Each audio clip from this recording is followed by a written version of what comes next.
Hi, ladies and gentlemen. Welcome to SA Accounting Academy. Here's a short clip on one of our previous webinars. I hope that you really do enjoy it. They struggle to hold on to the clients that they have because their operational efficiency depreciates. So if you want to hold on to the clients that you have, you need to make sure that you are servicing the current clients that you have well, and you're marketing your services very well as well. It doesn't guarantee that you're going to get more clients if you market, but it also means that the clients that you have are going to be happy. On the webinar that was discussing about strategy, we did talk about the niche development, and we also did talk about the value pricing and technology and the value added service. That's probably the reason why we're not going to spend a lot of time on these issues today. We also did discuss management on that webinar, so I'm sure people can go back and refer to it and just listen to that webinar vis-a-vis this one. So today we're going to really spend time, as I've said, on mostly efficiency. So these factors, what I've done, so I'm seeing there's a question that has popped in there. I just want to answer this one quickly, where someone is saying, what about the quality of the information supplied by the client? If that is poor, this will influence fees. Yes, that is true. There's actually a slide. We're going to discuss this later on. You'll see, just hang on to your question. We're going to discuss this in detail further down. On how you can manage this part. So back to what I was saying, as we will see in this webinar, there are linkages among these factors. So the 8 factors that are listed on the left column, I've summarized them into 3, and we're going to see how those 3 are linking together.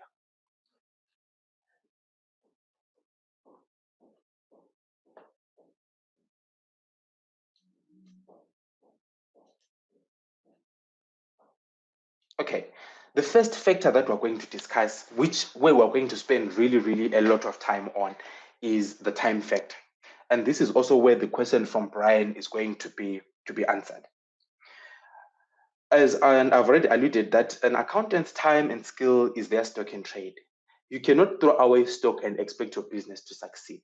The same way where retailers are very much concerned about the cost of their stock and keeping their stock and making sure that they have systems that ensure that their stock is not stolen or is not lost somehow. And the proper pricing of that stock are keys to their success. For an accountant, that stock is your skill and your time. So making sure that your time is not lost on unnecessary things, making sure that your time is priced properly, and making sure that you're getting the most out of every single minute of your day is proper management of your stock. And that is what would lead to business success. It sounds overly simplistic, but as we're going to discuss this, you're going to see that probably there are some elements of our lives that we're wasting our stock in trade, and hence we're eating away some or most of our profitability as a business, or most of our ability to actually generate business as accountants, because we're not managing properly our stock in trade. Underline this thing: your time and your skill are your stock in trade. So don't play around with your stock in trade as an accountant. Right. So there is this thing called the Parkinson's law, which was developed by Parkinson's. It says work usually expands so as to fill the time available for its completion. What does this mean? It means that if you give yourself a year to do something, chances are you're going to do it in a year. If you give yourself within reasonable limits, if you give yourself a month to do the same thing, chances are you are still going to do it within that month. So more often than not, the work that we want to do is going to expand to fit the amount of time that we've allocated to it. I know here people are thinking, okay, this doesn't make a lot of sense. But if you think about it, if you sit down and you're planning an engagement and you gave yourself a week to do it, if you really believe that engagement is important, chances are you'll finish it in a week. If you have 1 month to complete a task, you are likely not to finish that task until the end of the month, bearing time management techniques that protect your time boundaries from procrastination. We're going to spend a lot of time again, a bit of time talking about procrastination. If you are only given an hour to do it and you have respect for this deadline, then you are likely to complete as much as possible within that 1 hour. This is something that the bulk of people that I know, I don't know if anyone here, you can shout out, you can just say yes if you think you also suffer from this. Giving yourself too much time to do something and fitting what we need to do within that amount of time that you've given yourself.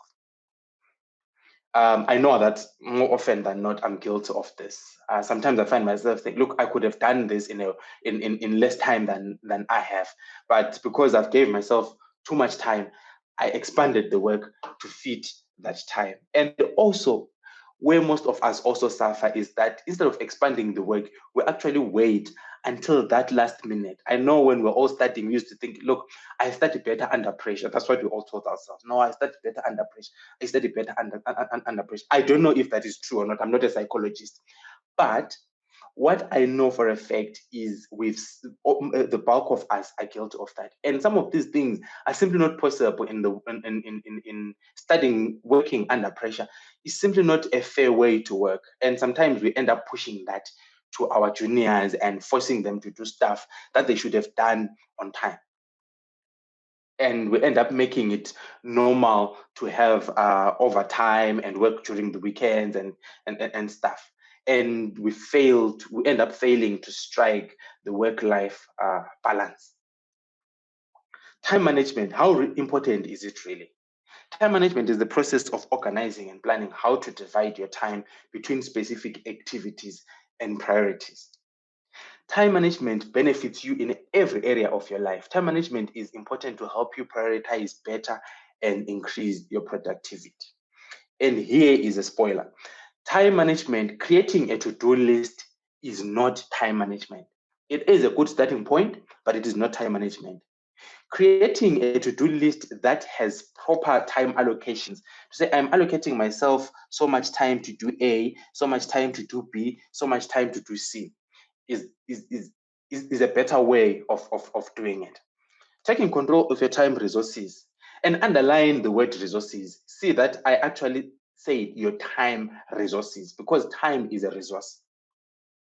Remember on our previous slide, we said it is stock in trade. It is a resource. It can make all the difference in whether your business is efficient and profitable or not. The importance of time management is found in how it allows you to meet important deadlines and make time for more valuable work. By learning to efficiently manage your schedule, firms can maximize profits and maintain a healthy work-life balance without burnout. Burning out is a big problem. I know it from when I was doing my articles that you would work until you drop dead. Because especially if you're in a small firm, there's usually very few of you, and there's usually too much work to do, and you're trying to juggle many clients at once because you really cannot afford to let a client go because you need to get the audit fee. So if the client is not bringing information, you move your team from client A and put them on client B, and you work there. And if there is information that is outstanding on client B, you move yourself from client B, you go to client C. When you're getting information from client A, you have to think, okay, so where were we, by the way, with client A? You have to go back to working papers and see, oh, okay, this is where we were. We'll add for this information because we wanted to do this procedure. Then go back and do that procedure. You just burn out. But there is really no time for you to rest and say, look, I'm taking out leave. I don't remember ever going on leave when I was doing my articles. I know people in the Big Four, in the Big 10 firms, probably have the luxury or the benefit, let me say, of going on leave and actually resting, or going on study leave when they're writing their exams and stuff. In a small firm, in most cases, I guess I speak for many small firms or people that are in small firms that are represented here. It's simply considered a luxury to be on leave. We used to have a saying that if an ambulance doesn't carry you from the office, you're not going anywhere. That's how bad it was. So, and it's really not the best way to work, and it's not the best way to manage your team. If you are in that habit as a firm, if you're heading a firm and you do that, trust me, you need to find a better way of managing your work. You cannot work like that because it leads to burnout, it leads to workers' frustration, and it also compromises even the quality of the work. that your team performs on the client. You will discover that you are juggling too much work because you know you cannot let go of the fees, because that's where the salaries bill comes from. I hope that you enjoyed that video. For more of our webinar videos, go to www.accountingacademy.co.za. Thank you and have a lovely day.